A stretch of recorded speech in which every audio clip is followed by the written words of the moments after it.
Hi అండి, అందరికీ నమస్తే. రంజాన్ మాసంలో చేసుకునే చికెన్ హలీంని ఇంట్లోనే ఎలా తయారు చేసుకోవాలో చూద్దాం. ఓన్లీ మనం ఇంట్లో ఉండే ఇంగ్రీడియంట్స్తోనే మనం ఇంట్లోనే తయారు చేసుకుందామండి. హలీం చేయాలంటే ఓపిక అవసరం. అప్పుడే ఎంతో రుచిగా ఉండే హలీంని ఇంట్లోనే తయారు చేసుకోవచ్చు. ముందుగా సిరిధాన్యాలను తీసుకొని 1 టేబుల్ స్పూన్ ఎర్రకంది పప్పు, పెసరపప్పు, మినప్పప్పు, నువ్వులు, పచ్చెనగపప్పు, బియ్యం, డబుల్ క్వాంటిటీలో గోధుమ రవ్వను తీసుకోండి. ఇవన్నీ ఒక బౌల్లో పోసుకుని వాటర్ పోసుకుని 1 గంట పక్కన పెట్టేసుకోండి, నానిపోతాయి. నేను ఒక అరకిలో బోన్లెస్ చికెన్ తీసుకున్నానండి. శుభ్రంగా వాష్ చేసేసుకోండి. స్టవ్ మీద కుక్కర్ పెట్టి 2 టేబుల్ స్పూన్ల ఆయిల్ పోసి 1 కప్పు ఉల్లిపాయలను బ్రౌన్ కలర్ వచ్చే వరకు వేయించుకోండి. బాగా బ్రౌన్ కలర్ వచ్చేయాలండి ఉల్లిపాయలు బ్రౌన్ కలర్ వచ్చిన తర్వాత ఉల్లిపాయలన్నీ తీసుకుని పక్కన పెట్టేసుకోండి.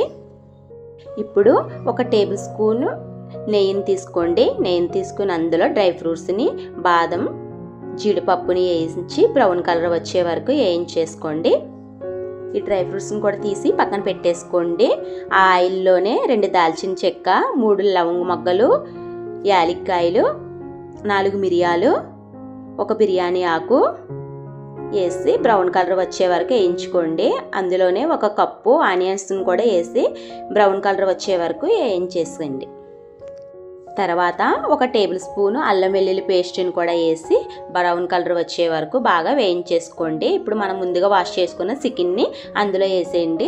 వేసేసి మొత్తం చికెను, ఆనియన్స్, మసాలా దినుసులు అన్నీ చికెన్కి పట్టేలాగా వేయించేసుకోండి. 1 టేబుల్ స్పూన్ కారం తీసుకోండి. 1 టేబుల్ స్పూన్ ధనియాల పొడి, 1 టేబుల్ స్పూన్ జీలకర్ర పొడి, 1 table spoon garam masala, 1 table spoon salt వేసుకుని కలిపేసుకోండి. 4 పచ్చిమిర్చి, కొత్తిమీర, పుదీనా వేసి ఇవన్నీ వేసి ఒకసారి మిక్స్డ్గా కలిపేయండి. ఆ కారణం 2 టేబుల్ స్పూను పెరుగు తీసుకోండి. పెరుగును కూడా వేసేసి అందులో బాగా కలిపేసుకుని 1 లీటర్ నీళ్ళు తీసుకుని కుక్కర్లో పోసేయండి. పోసేసి మూత పెట్టేసి 6 విజిల్స్ వస్తే సరిపోతుందండి. 6 విజిల్స్ వచ్చేసిన తర్వాత పక్కన పెట్టేయండి. ముందుగా మనం సిరిధాన్యాలు నానబెట్టుకున్నాం కదండి, అవి నీళ్ళు వడగట్టేసుకుని ఆ సిరిధాన్యాలన్నీ మిక్సీ జార్లో వేసుకుని మిక్సీ పట్టేస్తామండి. డ్రై ఫ్రూట్స్ మనం వేపుకున్నాం కదండి, అందులో కొంచెం డ్రై ఫ్రూట్స్ని కూడా వేసుకుని మిక్సీ పట్టేసుకుని పక్కన పెట్టేసుకోండి. ఇప్పుడు కుక్కర్ తీద్దాం. అలాగ ఉండాలండి, కొంచెం వాటర్గానే ఉండాలి, బాగా థిక్నెస్గా రాకూడదు. నేను చూపించిన విధంగా పప్పు గుత్తిని తీసుకుని పప్పు గుత్తితో మొత్తం నులిమేసుకోండి. చికెన్ అంతా పప్పు గుత్తోనే నులమాలి, దేంతో చేయకూడదు. ఇప్పుడు మందం కలిగిన ఒక పాత్రను తీసుకుని స్టవ్ మీద పెట్టుకుని 2 టేబుల్ స్పూన్ ఆయిల్ పోసుకుని మనం మిక్స్ చేసుకున్న సిరిధాన్యాలన్నీ అందులో పోసేయండి. తర్వాత చికెన్ని కూడా అందులో పోసేసి అడుగు పట్టకుండా గరిటెతోటి జాయిగా నులుముకుంటూ కలుపుకోండి. నేను చూపించిన విధంగా కలపండి. జాగ్రత్తగా కలుపుకోవాలండి, ఎందుకంటే ఇది థిక్నెస్గా ఉంటుంది కాబట్టి అడుగు పట్టేసే అవకాశం ఉంటుంది. అడుగు పట్టకుండా దీన్ని చాలా జాగ్రత్తగా తిప్పుకుంటూ ఉండాలి. 2 టేబుల్ స్పూన్లు పాలు పోయండి.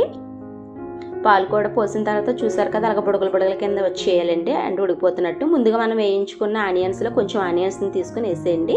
గులాబీ రేకులను కూడా వేయండి. ఇది వేయటం వల్ల ఈ హలీంకి చాలా టేస్ట్, కలర్ కూడా వస్తుంది.